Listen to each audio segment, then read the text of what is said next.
دی کر لینا تمام علماء کے نزدیک حرام ہے۔ یہ آخری مسئلہ بیان کر کے بیان ختم کرتا ہوں میں۔ حضرت مولانا طارق جمیل صاحب، ہم ان کی خاک کے برابر بھی نہیں ہیں۔ ان سے اللہ نے جو ہدایت کا کام لیا اس کا 10واں حصہ بھی ہم نہیں کر سکے۔ بہت بڑے بزرگ ہیں، لیکن کوئی کتنا بھی بڑا عالم ہو اس سے مسٹیک ہو سکتی ہے۔ حضرت سے یہ غلطی ہوئی ہے کہ انہوں نے ایک بھری محفل میں یہ بتایا کہ گاؤں میں ایک عورت کے 10 بچے تھے، تو میں نے اس عورت کو مشورہ دیا کہ آپریشن کر لو۔ چونکہ یہ ایک نجی مجلس میں بات ہوتی تو پھر تو میری کیا اوقات ان کے سامنے کہ میں ان کو غلطی پر تنبیہ کروں، میری تو کوئی اوقات نہیں ہے۔ لیکن چونکہ ایک بھری محفل میں بات ہوئی ہے اور ان کی ایک بڑی ویلیو ہے، اہمیت ہے، بہت سے لوگ ان کے اس تبصرے سے، بہت سی عورتیں وہ مس گائیڈ ہو سکتی ہیں اور وہ آپریشن کرا سکتی ہیں کہ بچہ آئندہ نہ ہو۔ تو حضرت سے یہ خطا ہوئی ہے اور ہر آدمی سے ہو سکتی ہے خطا۔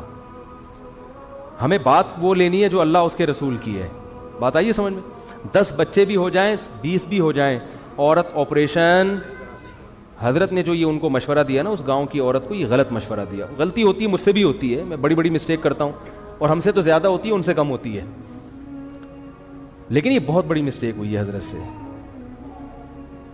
جو کہ ہر ایک سے ہو سکتی ہے، لیکن یہ غلط ہے، حرام ہے۔ 10 کیا 15 بچے بھی ہو جائیں، آپ حمل روکنے کے لیے آپریشن نہیں کر سکتے، نہ مرد نسبندی کر سکتا ہے۔ اس کی دلیل کیا ہے؟ دلیل اس کی یہ ہے کہ اللہ نے انسان کو اس کے جسم میں کانٹ چھانٹ کی اجازت نہیں دی ہے۔ خودکشی کیوں حرام ہے؟ آپ اپنے آپ کو مار نہیں سکتے۔ آنکھ پھوڑنا جائز ہے اپنی، کیونکہ آنکھ میں دیکھنے کی طاقت ہے، آپ کو یہ اجازت نہیں ہے کہ آپ اپنی آنکھ سے دیکھنے کی طاقت ختم کر دیں۔ کانوں میں اللہ نے سننے کی طاقت رکھی، آپ کان کی خودکشی نہیں کرا سکتے، یعنی جیسے اپنے آپ کو نہیں مار سکتے تو کسی عضو کو بھی نہیں مار سکتے آپ۔ بات آ رہی ہے سمجھ میں؟ تو اسی طرح یاد رکھو، عورت میں جو اللہ نے قوت تولید رکھی ہے، کوئی ایسا طریقہ اختیار کرنا کہ یہ سرے سے قوت ہی ختم ہو جائے، تو عورت نے اپنے اس عضو کو ناکارہ بنا دیا۔ تو جیسے آنکھ کو اندھا بننا جائز نہیں آپ کے لیے، ناک کاٹنا، کان کاٹنا جائز نہیں، تو اسی طرح عورت کے لیے قوت تولید ختم کرنا حرام ہے، کیونکہ یہ قرآن کے بالکل خلاف ہے۔ قرآن میں آتا ہے کہ شیطان نے یہ کہا کہ میں ان کو حکم دوں گا فَلَا يُغَيِّرُنَّ خَلْقَ اللَّهِ، اللہ یہ اتنے باغی ہو جائیں گے کہ تیری بنائی ہوئی تخلیق کو تبدیل کرنے شروع کر دیں گے۔ یہ یعنی تو نے جو جس ڈیزائن میں پیدا کیا ہوگا نا، اس تخلیق کو کیا کر دیں گے یہ۔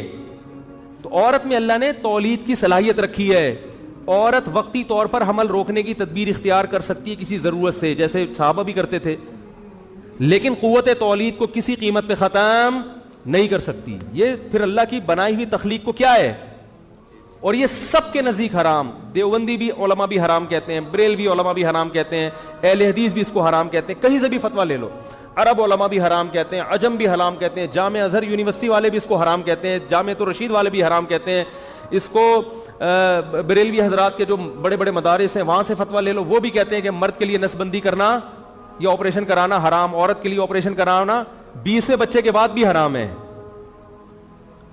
کہیں بھی دنیا میں کسی بھی ادارے سے فتویٰ لے لو، سب کیا کہتے ہیں یہ کیا ہے، حرام ہے۔ تو مجھے اس لیے وضاحت سے کری کہ حضرت کے جو فتویٰ ہے نا، اس کا حضرت کی جو ایک تبصرہ تھا، ہر ایک سے خطا ہوتی ہے، اس کا لوگ غلط فائدہ، یعنی غلط یوز نہ ہو جائے اس کا، کیونکہ ہماری ذمہ داری ہے کہ فوراً ہم اس پہ تنبیہ کرتے ہیں بھائی یہ حضرت سے مسٹیک ہوئی ہے۔ سمجھ میں آ رہی ہے بات کہ نہیں آ رہی ہے؟ آگے ایک اور بات یہ بتا رہا ہوں میں کہ کسی بھی نیت سے جو آپریشن کرنا ہے وہ کیا ہے، سب کے نزدیک کیا ہے، حرام، کیونکہ یہ اللہ کی تخلیق کو بدل ڈالنا۔ مزید شارٹ